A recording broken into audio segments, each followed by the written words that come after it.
Hello मेरे प्यारे बच्चे, कैसे हैं आप लोग। आप जो भी मेरे बच्चे इस टाइम क्लास 10th में हो और 12th में हो, उनके लिए एक बहुत ही अच्छा गुड न्यूज़ आया है।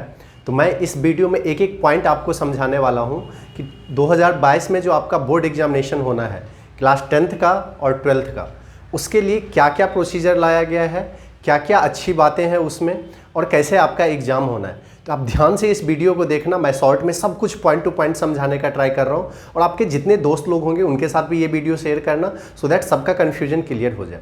सबसे पहला जो गुड न्यूज़ आपके लिए ये है कि जो 2022 में आपका एग्जाम होना है वो रिड्यूस्ड सिलेबस पे होगा।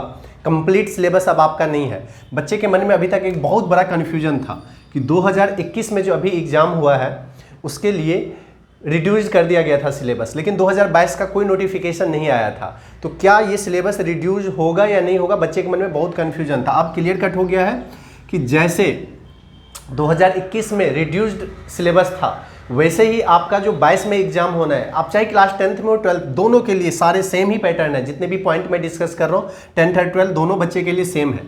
तो क्लास 12th और 10th बोर्ड एग्जामिनेशन जो होने वाला है 2022 में वो रिड्यूस सिलेबस पे होगा।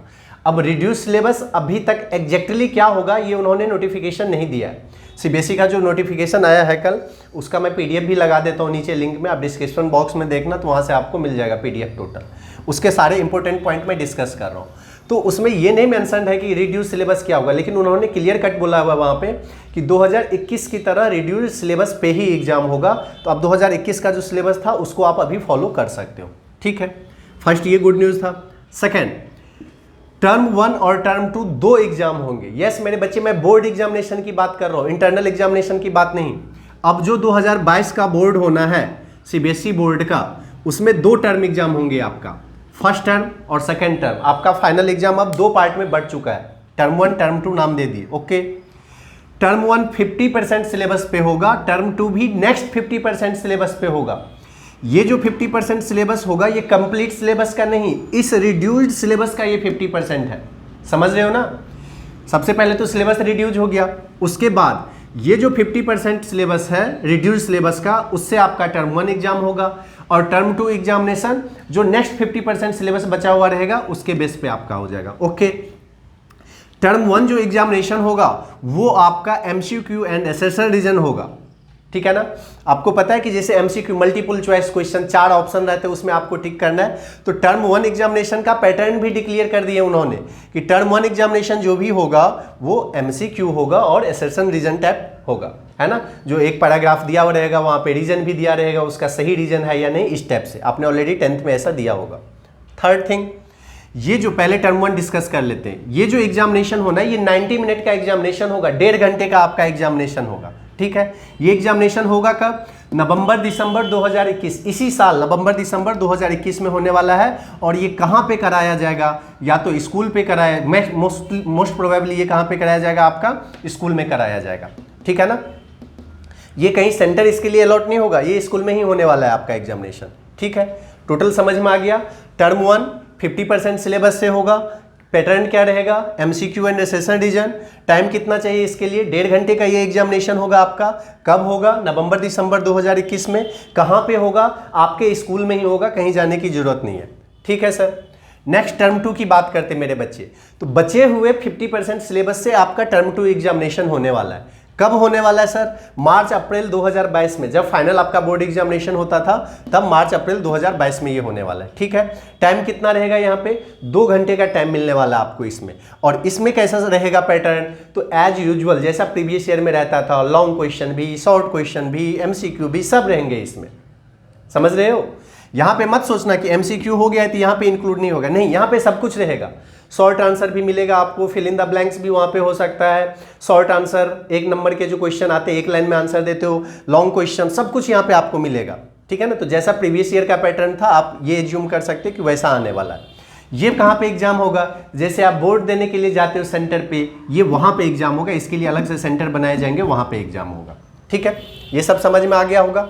टर्म 2 होने वाला कब है, मार्च अप्रैल 2022। सिलेबस लास्ट 50% जो बचा हुआ रहेगा उससे, और ये रिड्यूस सिलेबस का फिर से नोट कर लेना। टाइम कितना मिलेगा इसके लिए, 2 घंटा, और जो इसका पेपर रहेगा वो प्रीवियस ईयर टाइप का रहेगा, और सेंटर पे ये एग्जामिनेशन होगा। अब एक थिंग सबसे बड़ा जो कंफ्यूजन आता है कि क्या ये नवंबर दिसंबर में दे दिया गया है टाइम और ये दे दिया गया है मार्च से अप्रैल में।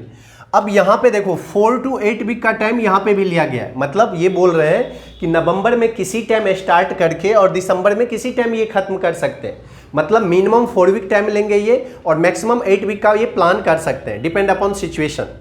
यहाँ पे भी सेम होगा, 4 से 8 वीक का टाइम ले सकते हैं। मतलब आप ये बोल लो कि मार्च में स्टार्ट करके ये अप्रैल मई तक एग्जाम जा सकते हैं। ट्राई करेंगे 4 वीक 5 वीक 6 वीक मार्च से अप्रैल में एग्जाम खत्म कराने का ट्राई करेंगे, ठीक है।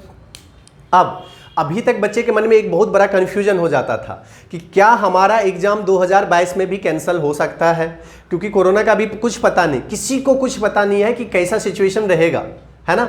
नवंबर में क्या सिचुएशन हो जाएगा, अगले साल मार्च अप्रैल में क्या सिचुएशन हो जाएगा, किसी को कुछ नहीं पता। तो गवर्नमेंट ने क्लियर कट ये बता दिया है अभी तक कि देखो मेरे बच्चे, एक एग्जाम तो आपका नवंबर से दिसंबर 2021 में होगा ही, दूसरा एग्जाम मार्च से अप्रैल 2022 में होगा ही। अगर सिचुएशन खराब रहा, स्कूल वगैरह नहीं ओपन होते हैं, तो जो आपका नवंबर से दिसंबर 2021 एग्जाम है ये घर से बैठे बैठे आपको एग्जाम देना है और आपका ऑनलाइन एग्जाम हो जाएगा। अगर यहाँ पे भी सिचुएशन खराब रहता है, ये इंपॉर्टेंट थिंग है आपको जानने के लिए कि मार्च अप्रैल 2022 में भी सिचुएशन खराब रहता है, स्कूल को ओपन नहीं किया जा सकता है, तो घर बैठे बैठे आप ये भी एग्जाम दोगे। मतलब एग्जाम कैंसिल होने वाली जो बातें थी या इतना सारा जो प्रॉब्लम क्रिएट हो रहे थे, बच्चे भी कंफ्यूज, पेरेंट्स भी कंफ्यूज, टीचर भी कंफ्यूज, हर कोई कंफ्यूजन में जीता था, वो अब नहीं होगा। अब सीबीएसई ने क्लियर कट उसमें मेंशन किया नोटिस में कि एग्जाम तो होगा ही, एक इस टाइम पे और दूसरा इस टाइम पे, लेकिन अगर सिचुएशन खराब रहा तो ये एग्जाम कंडक्ट नहीं कराया जाएगा स्कूल में, ये घर से आपको देना है, ऑनलाइन एग्जामिनेशन पैटर्न किया जाएगा वहाँ पे। ये एग्जाम के लिए भी ऑनलाइन ही एग्जामिनेशन कुछ न कुछ थिंक किया जाएगा, लेकिन आपको घर से देना है। अब लास्ट थिंग आता है कि सर जो हमारा रिजल्ट बनेगा वो किस बेस पे बनेगा। तो आपका रिजल्ट मेरे बच्चे, अगर ये स्कूल में एग्जाम होता है और अगर ये सेंटर पे जाके एग्जाम होता है, मतलब अगर नवंबर में सिचुएशन नॉर्मल रहा तो ये तो स्कूल में जाके आप एग्जाम दोगे और ये एग्जाम कहाँ पे हो जाएगा, बोर्ड सेंटर पे। तो उन्होंने बोला है कि 50% टर्म 1 से आपका मार्क कंसीडर करेंगे और 50% टर्म 2 से मार्क्स कंसीडर करेंगे। कब? जबकि सिचुएशन नॉर्मल रहेगा, है ना, आप स्कूल को जा सकते हो, ओपन रहेगा। तो अगर नहीं रहा, वर्ष रहा, तो अब देखो 3 कंडीशन बन जाते हैं यहाँ पे। पहला कंडीशन कि नवंबर तक सब कुछ सही चला, नवंबर दिसंबर में सब कुछ सही चला, लेकिन इस टाइम हालात खराब हो गया, तो क्या होगा, टर्म 1 का वेटेज ज़्यादा दिया जाएगा, क्योंकि तो ये तो आप स्कूल से जाके एग्जाम दोगे और ये एग्जाम कहाँ से देना है आपको। अगर मार्च अप्रैल में सिचुएशन खराब हो गया तो ये एग्जाम आप कहाँ से दोगे, घर से बैठे बैठे। तो घर से जो बैठे बैठे आप एग्जाम दोगे उसका वेटेज कम रहेगा, मतलब कम परसेंटेज इंक्लूड होंगे, लेकिन जो एग्जाम आप बाहर जाके स्कूल में जाके देते हो इसके वेटेज बढ़ जाएंगे। अगर सब कुछ सिचुएशन नॉर्मल रहा तो 50% टर्म 1 से टर्म 2 से आएंगे, इक्वल मार्क्स डिस्ट्रीब्यूट होंगे। अगर नहीं रहा तो फर्स्ट आप घर से दे रहे हो इसलिए इसका वेटेज कम रहेगा और इसका वेटेज ज़्यादा रहेगा क्योंकि ये सेंटर पे जाके दे रहे हो। सेकेंड थिंग ये होगा कि यहाँ पे ही सिचुएशन खराब हो सकता है, यहाँ पे सिचुएशन अच्छा हो सकता है। तो अगर यहाँ पे सिचुएशन खराब हो गया तो ये एग्जाम आप घर से बैठे बैठे दोगे और ये एग्जाम आप सेंटर पे जाके दोगे, तो ऑब्वियसली इसका वेटेज इंक्रीज हो जाएगा, यहाँ से ज़्यादा मार्क्स आपका कंसीडर किया जाएगा और यहाँ पे कम मार्क्स मतलब ये मत सोचना कि 90 मिनट से कम का एग्जाम हो जाएगा, नहीं, एग्जाम ऐसा ही होगा, लेकिन 50% मार्क्स यहाँ से वो लोग नहीं लेंगे रिजल्ट बनाते टाइम। यहाँ से मान लो 40-30 कुछ भी ले सकते हैं और बाकी यहाँ से ले सकते हैं, ठीक है। अब कितना परसेंट लेंगे ये उन्होंने कुछ मेंशन नहीं किया है अभी, तो ये सेकंड थिंग हो गया। मतलब घर से जो एग्जाम दोगे उसका वेटेज कम और बाहर से जो एग्जाम दोगे उसका वेटेज ज़्यादा है, ये आप ऑल ओवर समझ लो। थर्ड थिंग ये है कि यहाँ भी सिचुएशन खराब हो जाए और यहाँ भी सिचुएशन खराब हो जाए, मतलब कोरोना का ऐसा कुछ हालात रहेगा जो आप घर से ही ये भी एग्जाम दोगे और घर से ही ये भी एग्जाम दोगे, तो उन्होंने बोला है फिर ये दोनों डायरेक्टली आपका मार्क्स इंक्लूड नहीं करेगा, इसको भी कंसीडर किया जाएगा, इसको भी कंसीडर किया जाएगा। आपके कुछ इंटरनल टेस्ट वगैरह जो हुए रहेंगे स्कूल में उसको कंसीडर किया जाएगा, प्रैक्टिकल के मार्क्स सारे, ये सभी चीज़ों को मिला के और एक फाइनल रिजल्ट बनाया जाएगा। तो रिजल्ट में कंफ्यूज मत होना, जहाँ पे घर से आप एग्ज़ाम नहीं देते हो उसका वेटेज ज़्यादा और जहाँ घर से एग्ज़ाम देते हो उसका वेटेज कम। अगर बाय चांस ऐसा सिचुएशन आएगा, दुआ करो कि ऐसा सिचुएशन ना आए, लेकिन अगर ऐसा सिचुएशन आता है कि आपको दोनों एग्जामिनेशन घर से ही देना पड़ रहा है तो क्या होगा उस टाइम, इसके मार्क्स तो कंसीडर किए ही जाएंगे लेकिन फुल्ली ये मार्क्स कंसीडर नहीं किए जाएंगे, कुछ परसेंटेज इंटरनल मार्क्स, इंटरनल जो असेसमेंट है वो होंगे, प्रैक्टिकल जो आपका मार्क्स होगा उसके बेस्ड पे भी कुछ थिंक करेंगे और वो फाइनलाइज करेंगे।